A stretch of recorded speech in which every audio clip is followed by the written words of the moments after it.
Sebenarnya apa sih itu proses bisnis? Kamu nanya, proses bisnis itu buat apa? Sini biar aku jelaskan. Jadi proses bisnis itu adalah serangkaian tindakan yang dilakukan oleh perusahaan untuk mencapai tujuan bisnisnya. Nah, di dalam proses bisnis ini mencakup banyak hal.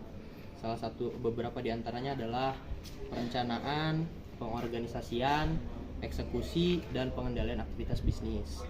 Nah, probis ini juga dapat mencakup interaksi dengan pelanggan, pemasok atau misalkan vendor gitu, dan pihak-pihak lain yang mungkin terkait dengan proses bisnis tersebut. Jadi begitu, itu proses bisnis. Terus tujuan proses bisnis itu apa? Tujuan dari pemodelan itu untuk membantu pihak-pihak yang terlibat dalam proses bisnis tersebut. Nah, dia tuh untuk mereka untuk mengerti, memahami dari setiap langkah atau proses yang terjadi pada bisnis tersebut. Begitu. Pada kali ini kami akan melakukan analisis proses bisnis pada perusahaan bernama PT SDS International Indonesia. Perusahaan ini merupakan perusahaan yang melakukan trading barang spare part kendaraan otomotif yang sebagian besar untuk kendaraan roda 2. Praktik penjualannya adalah B2B atau business to business. Metode analisis yang pertama adalah proses portofolio. Dari proses portofolio ini, kami sudah memetakan 5 proses bisnis berdasarkan importance, health, dan visibility. Dari proses portofolio ini, kami mengambil 4 proses bisnis yang akan dianalisis, yaitu manage order to stock, to vendor, issue invoice, manage warehouse, dan manage import.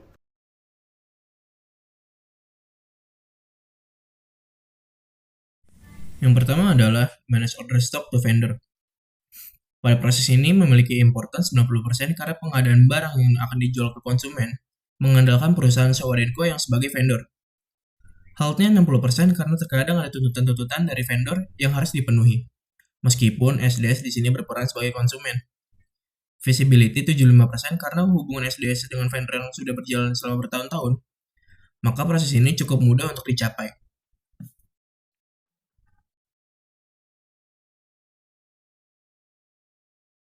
Selanjutnya adalah manage warehousing. Pada proses ini memiliki importance 75% karena barang-barang yang akan dikirimkan ke konsumen tidak terlalu lama disimpan pada gudang. Health-nya 50% karena jika konsumen meminta barang yang dikirimkan lebih sedikit dari yang diminta pada bulan tersebut, barang yang disimpan terlalu lama dapat berkarat dan masuk ke dalam kategori NG atau no good. Barang NG harus di-return kepada vendor untuk dibuat ulang atau dibuang. Visibility 70% karena tujuan pada manajemen warehouse masih dapat tercapai, namun karena adanya resiko yang terdapat terjadi pada seperti halnya yang dijelaskan pada health, maka hal tersebut memunculkan kemungkinan kerugian.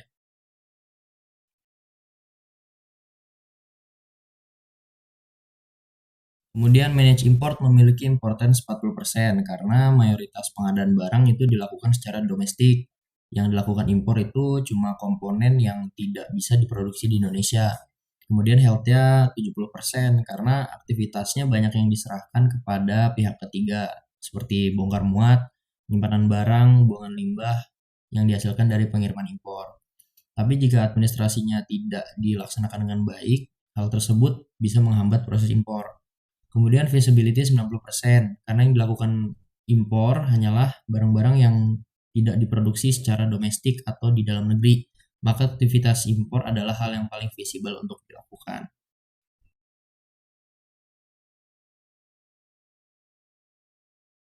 Kemudian isu invoice memiliki importance sebesar 85% karena proses ini berkaitan dengan pembayaran akan barang yang telah diantar ke konsumen. Kalau ini tidak terjadi, maka tentunya perusahaan akan mengalami kerugian. Kemudian health 60% karena proses ini seringkali terjadi kesalahpahaman terkait pembayaran antara perusahaan dengan konsumen. Kemudian feasibility 75% karena proses ini bisa terjadi dengan dimulainya pemesanan barang oleh konsumen.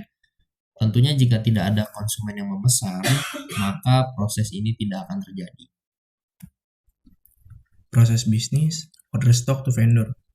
Berikut adalah PPMN dari si proses bisnis tersebut. Ya, jadi di awal itu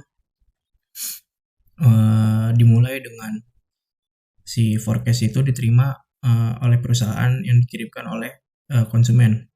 Forecast itu adalah eh, pesanan jangka panjang yang dilakukan oleh konsumen itu, nanti jadinya akan dikirimkan secara berkala gitu si barang pesanan si konsumennya.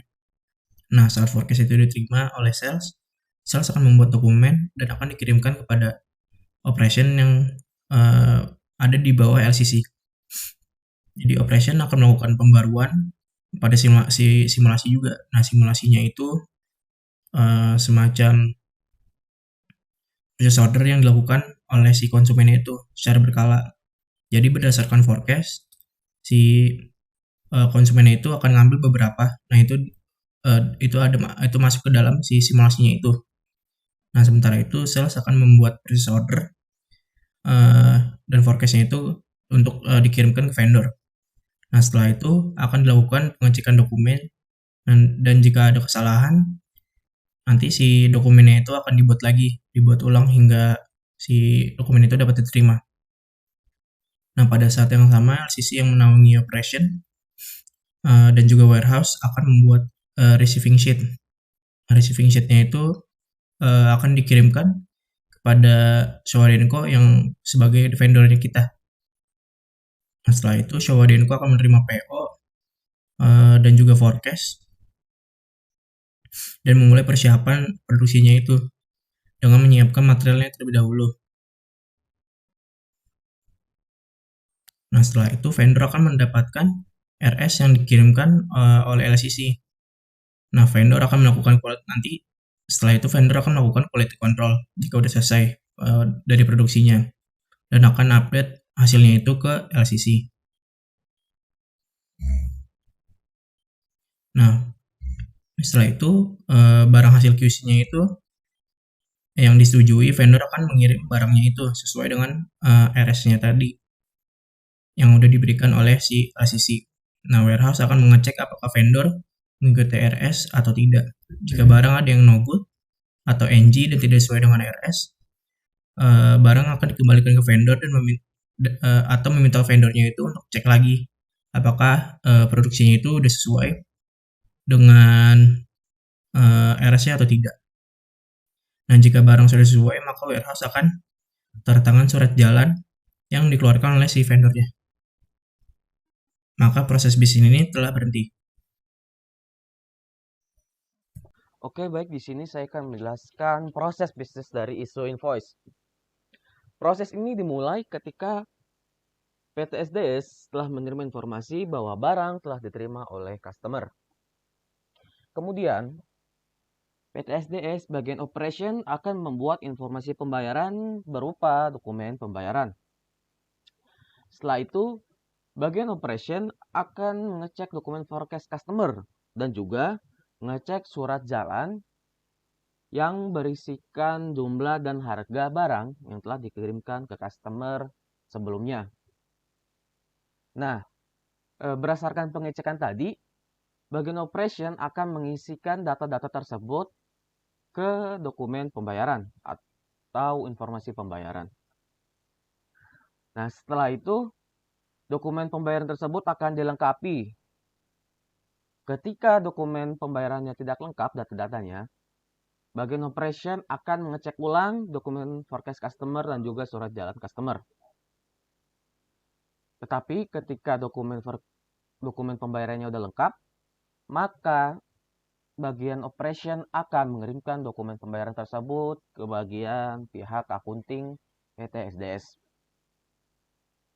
Lalu, bagian akunting PT SDS akan menerima dokumen pembayaran. Setelah itu, dokumen pembayaran tersebut akan dicek terlebih dahulu data-datanya oleh pihak akunting. Setelah mengetahui beberapa data dari dokumen pembayaran seperti harga dan jumlah atau jumlah dan harga barang yang akan ditagihkan ke customer, pihak akunting akan menyiapkan invoice dan faktur pajak berdasarkan data-data tadi atau data-data tersebut sesuai dengan dokumen pembayaran. Setelah itu, bagian akunting akan mengirimkan invoice dan faktur pajak tersebut ke pihak customer. Kemudian, customer akan mengecek invoice dan faktur pajak tadi yang telah dikirimkan oleh bagian akunting.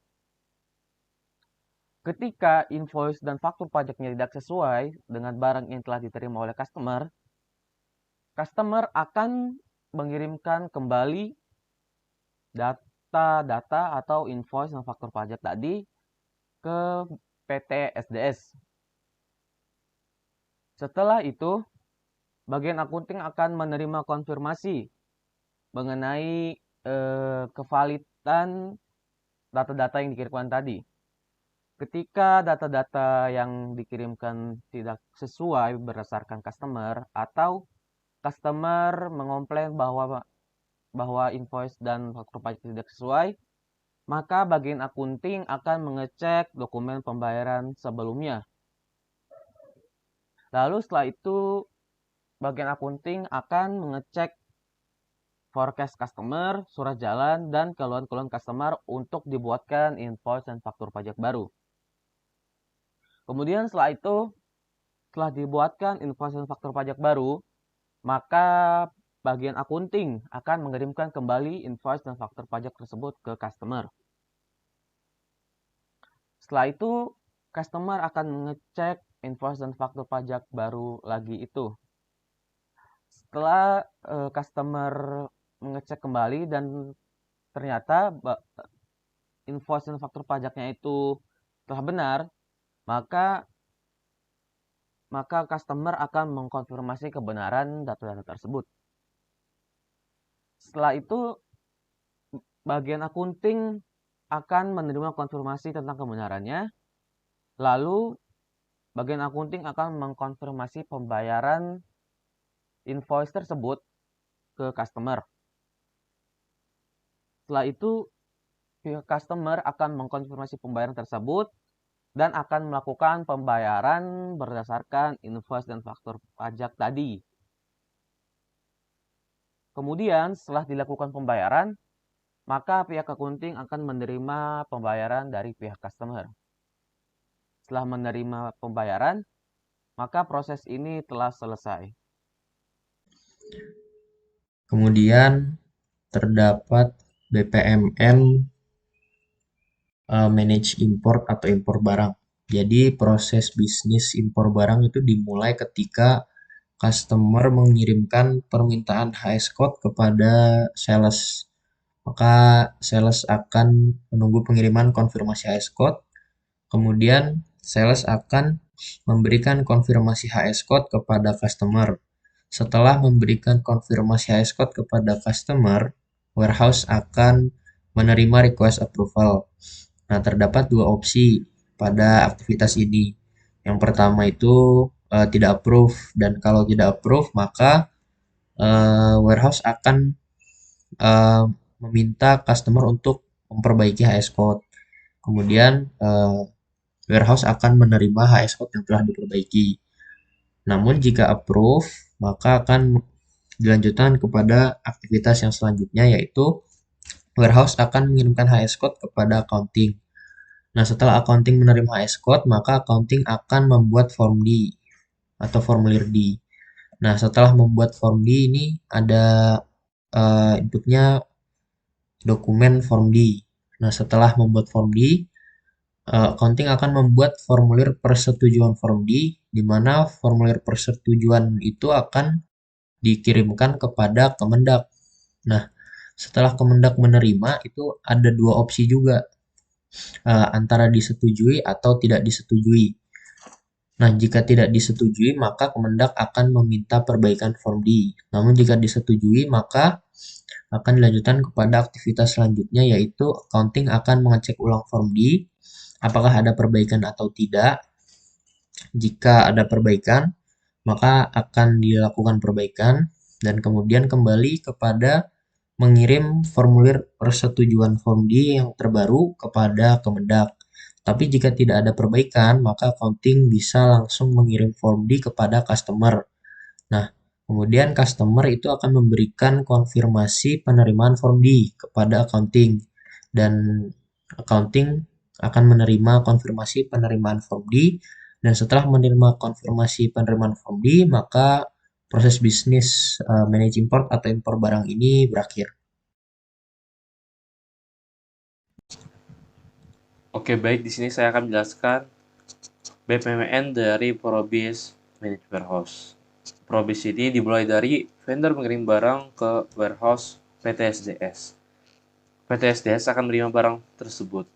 Lalu PT SDS akan membuat dokumen barang masuk dan FIFO first in first out-nya. Lalu warehouse ini akan mengelompokkan berdasarkan vendor. Apabila vendor dari luar negeri, maka akan dikirim ke gudang 2. Lalu dilakukan akan packing ulang.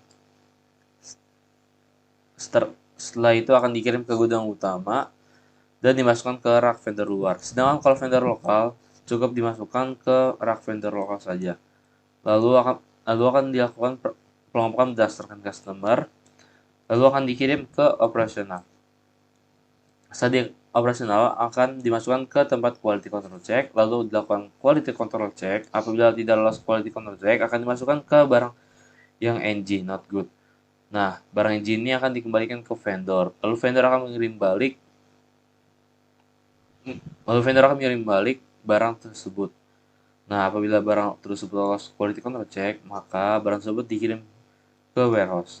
Di saat di warehouse akan mengembalikan ke rak per customer-nya. Lalu, apabila customer sebelumnya ingin mengubah sebuah forecast, maka warehouse akan menerima dokumen perubahan forecast.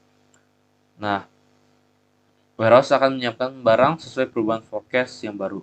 Sedangkan kalau misalnya sesuai forecast yang lama, maka warehouse akan menyiapkan barang sesuai forecast. Nah, habis itu warehouse akan membuat surat jalan dan akan mengirim barang ke customer. Dan apabila barang terjadi sisa, maka warehouse membuat dokumen barang sisa. Lalu barang tersebut akan dimasukkan ke barang lama yang penyimpanannya lama. Nah, setelah itu dalam waktu berminggunya akan dilakukan quality control check oleh operasional. Apabila tidak lulus quality control check, akan dimasukkan ke barang NG, not good. Nah, barang NG ini bisa dibuang ataupun bisa dijual di bawah harga. Apabila lolos quality control check, akan dilakukan waktu bertahun-tahun atau per tahunnya. Apabila masih ada sisa barang, maka barang dijual di bawah harga. Lalu apabila customer membuat forecast permintaan baru tentang barang lama, warehouse akan menyiapkan barang sesuai forecast yang baru. Lalu akan menyiapkan barang sesuai forecast baru. Lalu akan membuat surat jalan dan akan mengirim barang ke customer. Itu adalah proses bisnis BPMN dari Manage Warehouse. Sekian, terima kasih. Yang dapat kami simpulkan dari analisis ini adalah proses bisnis pada PT SDS memiliki proses yang alurnya cukup kompleks dan memiliki keterikatan antar satu sama lainnya. Proses bisnis yang menjadi utama pada PT SDS adalah warehousing.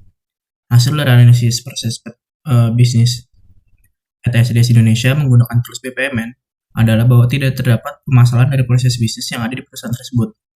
Namun, kemungkinan permasalahan yang muncul bisa bersumber dari faktor eksternal seperti iklim Indonesia yang mempengaruhi kemampuan gedung dalam menyimpan barang dalam waktu yang berbulan-bulan ataupun yang berasal dari pihak vendor. Melalui analisis proses bisnis menggunakan tools BPMN, kami dapat mengetahui bagaimana proses bisnis yang sedang berjalan dan mencari solusi untuk mengatasi masalah yang mungkin terjadi.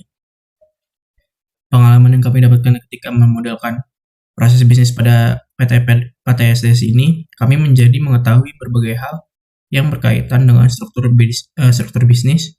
Kemudian kami juga belajar bagaimana suatu bisnis itu bisa berjalan dalam suatu perusahaan. Saran yang dapat kami berikan berdasarkan hasil analisis kami melalui tugas besar ini adalah untuk mengatasi masalah gedung yang belum mampu menyimpan barang dalam waktu berbulan-bulan, perlu dilakukan optimisasi sistem penyimpanan gudang seperti dengan menambah kapasitas gudangnya atau mengubah sistem penyimpanan barang menjadi lebih efisien. Sekian dari kelompok 4. Let's go.